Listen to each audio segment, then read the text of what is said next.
Quando os ponteiros se encontram e que nós ouvimos as 12 badaladas.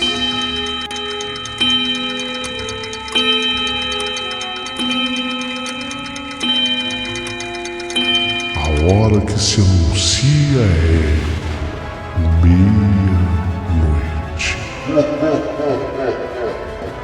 Uma hora em que tudo pode acontecer, inclusive nada. Mas hoje, muitos acontecimentos. Vamos à história de hoje.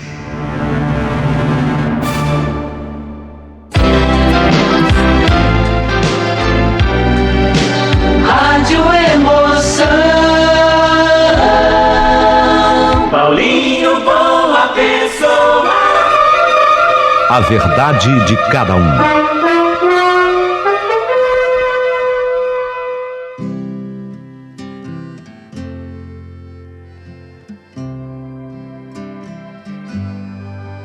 Querido amigo Paulinho Boa Pessoa, meu nome é Cleusa e eu sou filha de um alfaiate muito querido que acabou depois recebendo um apelido junto do nome. Ele tinha o nome dele junto com um apelido que era um tecido que ele amava falar dele.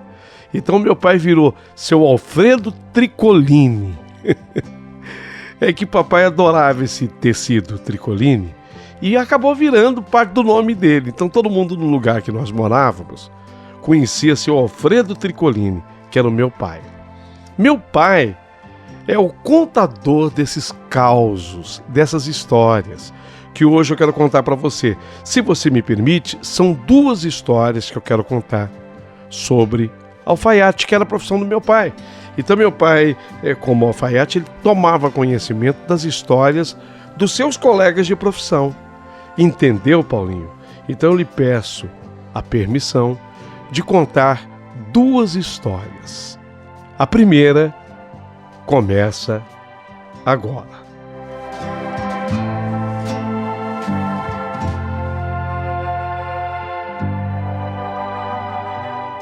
Hoje eu quero contar a história do senhor Orfeu. Alfaiate, segundo o meu pai, seu Orfeu foi amigo dele. E uma vez o seu Orfeu, ele acordou sobressaltado, preocupado demais estava o senhor Orfeu. Ele teve um sonho, e aquele sonho encucou demais o senhor Orfeu.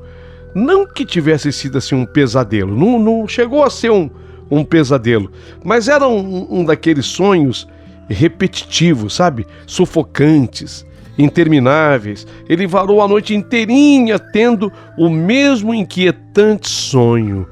A noite inteira com aquele sonho. Na manhã seguinte, seu Orfeu contou para a esposa dele, a mulher dele, tudo que ele tinha sonhado.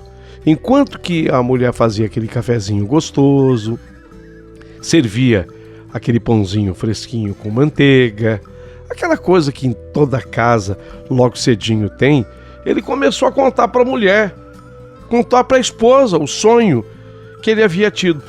Ô mulher, essa noite eu sonhei de novo com aquela mulher, sabe? Aquele sonho já vinha perseguindo o senhor Orfeu. Foi por isso que ele começou a conversa com a mulher dele exatamente assim. Ô mulher, essa noite eu sonhei de novo com aquela mulher que chegava até mim e me trazia um pano de cor marrom e me pedia para que eu fizesse um paletó. Pedia que eu fizesse um paletó bem bonito. Dizia que tinha que ser com urgência, que eu fizesse o paletó com bastante pressa, urgência, e aí no sonho ela ia embora. E isso já tem me perseguido há alguns dias, eu estou meio encucado com isso. O que será que significa isso? Já faz um bom tempo que eu venho tendo este sonho e isso tem me impressionado. Olha, a mulher do seu Orfeu, enquanto coava o café, escutou o marido relatar o sonho, mas ela não deu grande importância para o sonho, não. A mulher não deu lá grande valor para o sonho, para aquela história contada pelo marido. Falou para ele, sabe o que é? É que você está muito atarefado, chegando agora o final do ano, é muito trabalho que você está pegando e muita entrega para fazer, é muito terno para cortar, tem camisa, tem calça, tem paletó, é muito serviço. Ele concordou. O senhor Orfeu, o alfaiate, concordou, mas não disse para a esposa que o que mais o havia impressionado no sonho é que a dita mulher chorava muito. Isso ele acabou contando depois e o meu pai soube. Diz que no sonho, essa mulher que entregava para ele o tecido marrom e pedia para ele fazer um paletó com urgência, chorava, mas a mulher chorava demais, chorava muito. O choro dela foi o que mais tinha impressionado o senhor Orfeu. Bem, tudo bem, ele tomou lá o seu café, o tempo correu, o tempo passou e cada vez vinha aproximando mais o Natal, chegando mais pertinho do fim do ano. Foi quando o senhor Orfeu, o alfaiate, ele deixou de sonhar aquele sonho que o perseguia com a tal mulher. Tinha já, na verdade, até esquecido um pouco daquele sonho, porque é assim, né? Você tem tanto trabalho para fazer que essas coisas passam. E por ter realmente esquecido daquele sonho estranho, ele não percebeu quando ele recebeu uma encomenda de um paletó. Olha que coisa! Seu Orfeu recebeu uma encomenda para fazer um paletó. Ele, como o único e mais requisitado alfaiate daquela cidade, porque ele era de uma cidade vizinha à cidade de meu pai, só que na cidade dele só tinha ele, só tinha o seu Orfeu.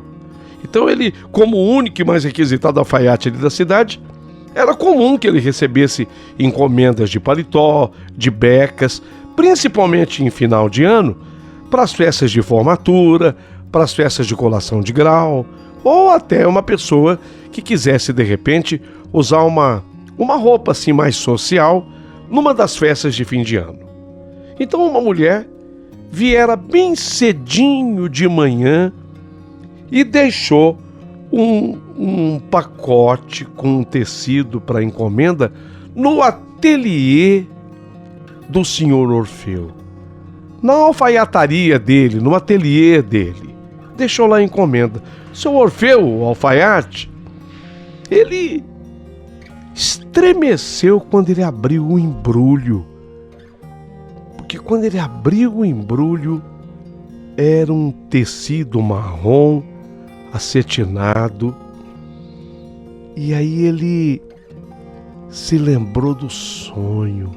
Era um tecido marrom acetinado, parecidíssimo, idêntico até àquele tecido com o qual ele sonhava.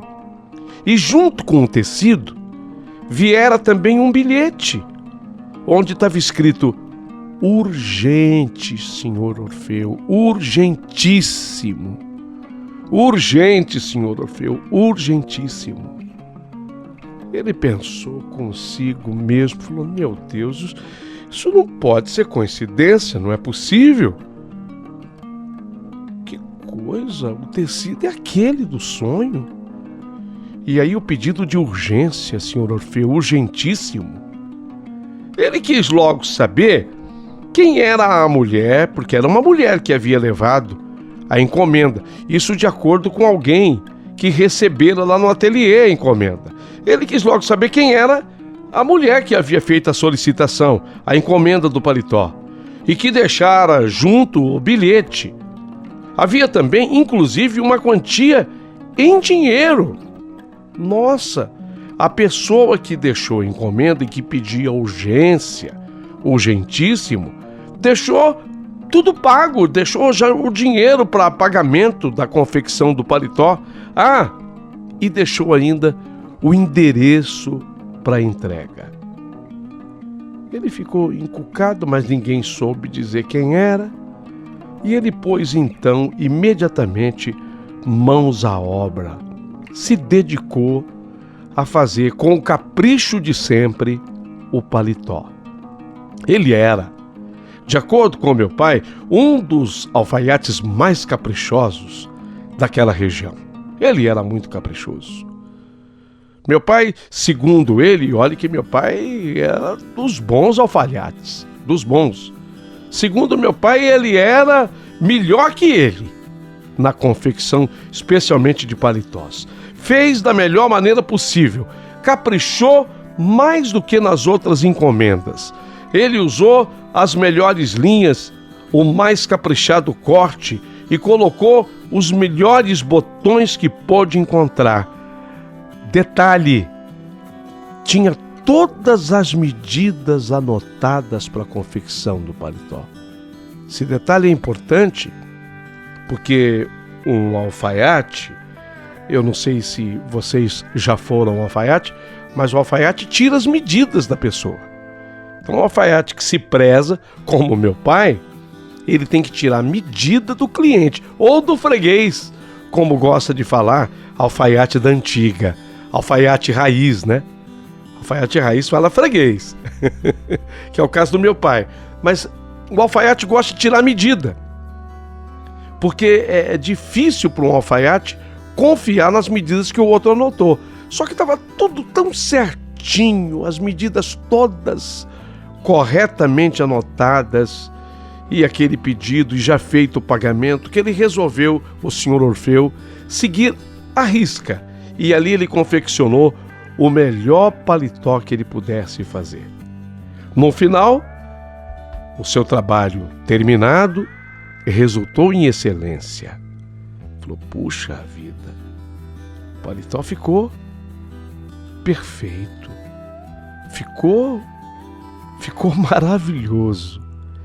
Tanto que o seu Orfeu, antes de entregar, falou gozado, esse paletó, com essas medidas aqui que foram anotadas, por coincidência, são também as minhas medidas. Ele serve em mim.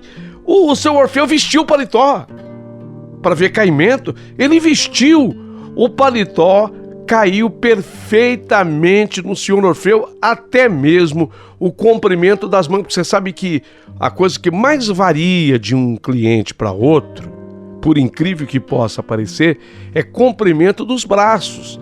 E não é só isso, só o comprimento dos braços.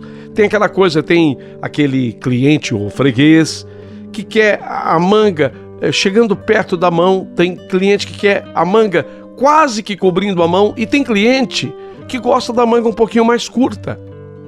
Aquele paletó que ele confeccionou com aquelas medidas lhe caiu perfeitamente bem, inclusive nas mangas nesse tocante ficaram perfeitas de acordo com o que o senhor Orfeu defendia como sendo o paletó da moda.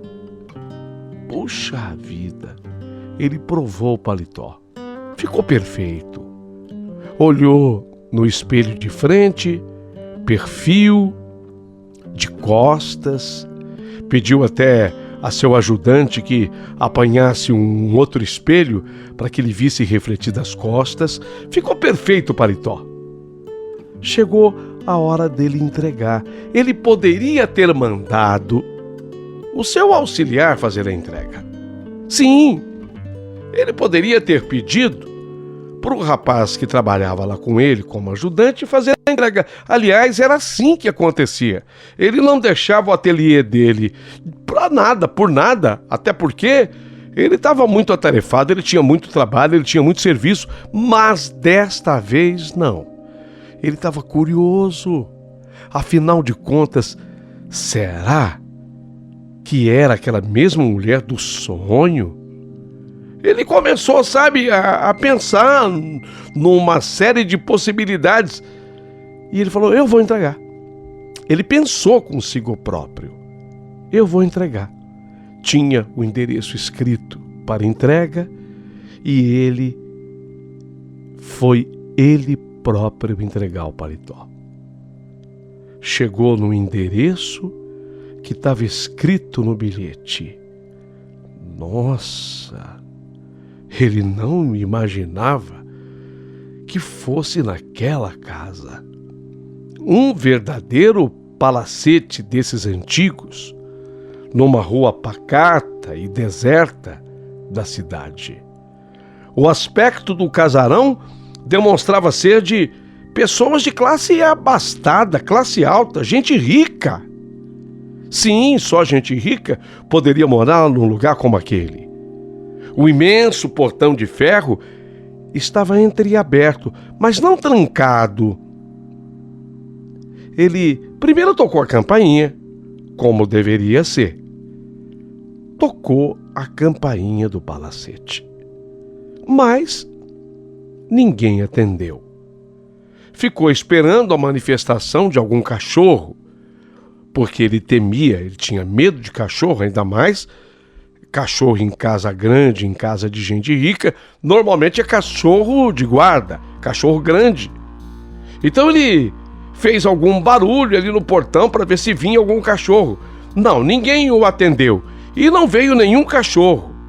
Como ninguém veio atendê-lo e não veio nenhum cachorro, ele, corajosamente curioso, ele foi adentrando ao recinto, ao palacete, com cuidado, porque ele estava ainda no jardim do casarão. Ele andou por alguns metros e quando ele subia os primeiros degraus de uma escada linda, linda, linda em mármore que dava para a entrada da casa, ele foi impedido por um balaço que lhe estilhaçou o crânio.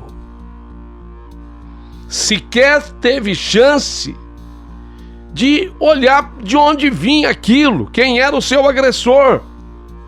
Ele sentiu aquele solavanco contra a cabeça que jogou a sua nuca de um lado e de outro. Na verdade, ele havia recebido um balaço de aço contra a cabeça. Noutras palavras, alguém atirou contra a cabeça do alfaiate Orfeu. Ele caiu na hora, enquanto subia os primeiros degraus da escada de mármore para entrar no casarão. Não demora muito tempo, o local ficou cheio de curiosos. Carros de polícia, com os seus frenéticos gemidos das sirenes intermitentes. A única coisa que o repórter local noticiava é que o alfaiate, o senhor Orfeu, fora assassinado exatamente no momento em que ele tentava entrar no casarão, levando consigo um paletó para entrega. Mas afinal de contas, fora assassinado por quem? E a notícia logo esclarecia tudo. Orfeu Alfaiate havia sido assassinado pelo marido traído, o marido enganado, o marido que aquartelado dentro de casa estava à espera do infeliz amante de sua esposa adúltera, que também fora encontrada morta no interior do palacete. O marido, o corneado, o marido, o traído, em seguida, depois que matou o alfaiate Orfeu, também tirou a sua própria vida com outro certeiro tiro entre os olhos, deixando a terrível história dita pelo não dito, sem outras explicações. Refém somente das especulações das pessoas curiosas. Meu pai, o senhor Alfredo, o alfaiate Alfredo Tricolini, já expliquei o apelido, conhecia a história, assim como conhecia o senhor Orfeu. Meu pai foi ao velório do senhor Orfeu. E no velório do Orfeu, todo mundo notou que ele vestia um luxuoso paletó marrom acetinado. O paletó que ele fez, o paletó que ele confeccionou, que de uma maneira até inusitada para a ocasião, sequer recebeu uma gota de sangue. Do jeito que caiu o alfaiate Orfeu quando recebeu o balaço contra o crânio, o paletó acabou caindo distante da poça de sangue que se formou. Não foi atingido e ele usou o paletó. Tinha muita gente, de acordo com o meu pai, que comentava possibilidades durante o velório do alfaiate Orfeu. Tinha gente que dizia: não, o Orfeu era inocente. Ele era inocente, ele foi entregar o paletó, conforme o pedido, conforme o bilhete que ele havia recebido. O Praxedes, funcionário dele, é testemunha. O Praxedes que trabalha com ele. O Praxedes acompanhou tudo de perto. Ele apenas quis entregar pela curiosidade de saber quem era que havia mandado confeccionar o paletó. Ele era inocente.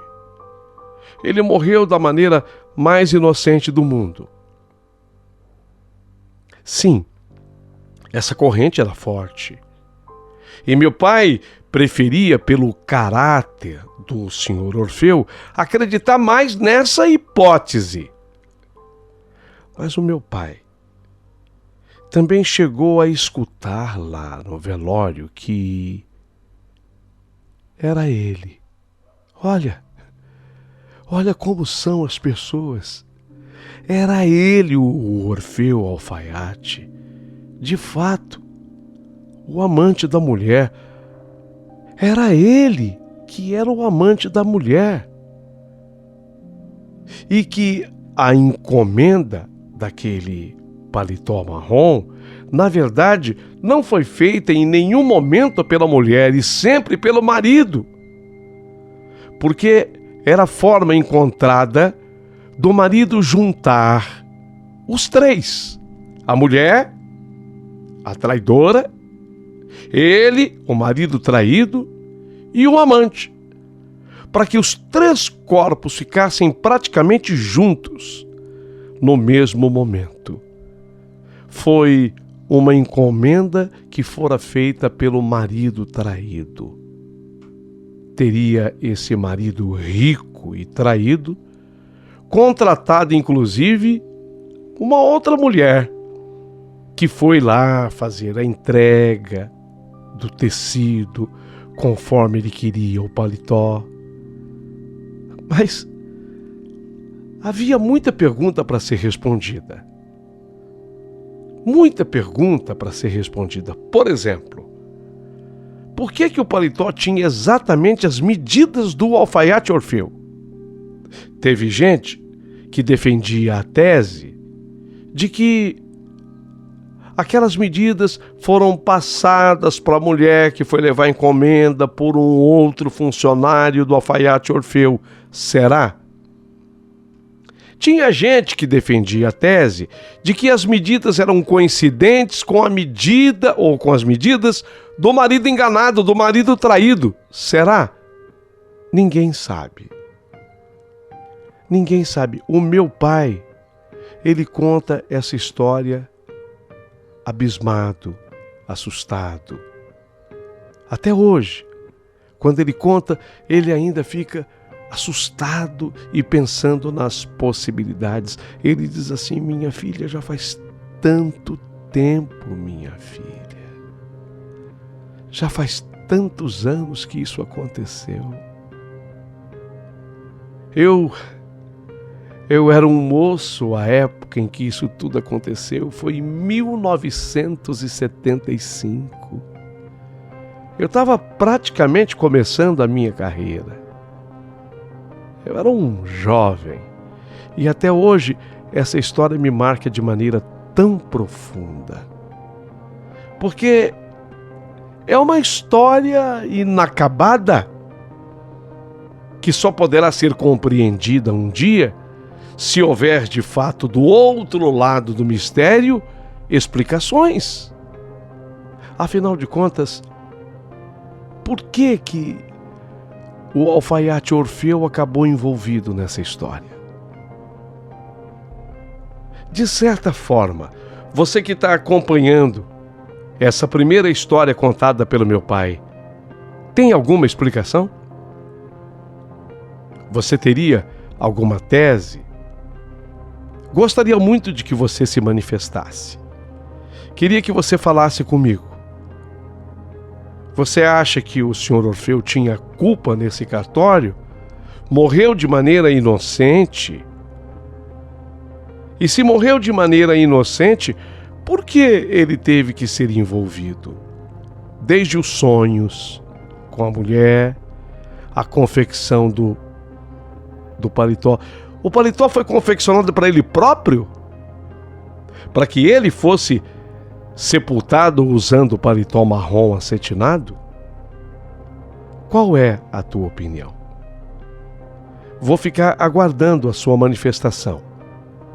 Enquanto isso, quero fazer um pedido a mais, que você prepare o coração para ouvir a segunda história contada pelo meu pai sobre também alfaiate. Essa segunda história, pois ela consegue ainda ser mais inusitada, mais diferente, mais curiosa do que essa. Não perca, na próxima história da meia-noite, a segunda história do alfaiate, Sr. Alfredo Tricolini, meu pai.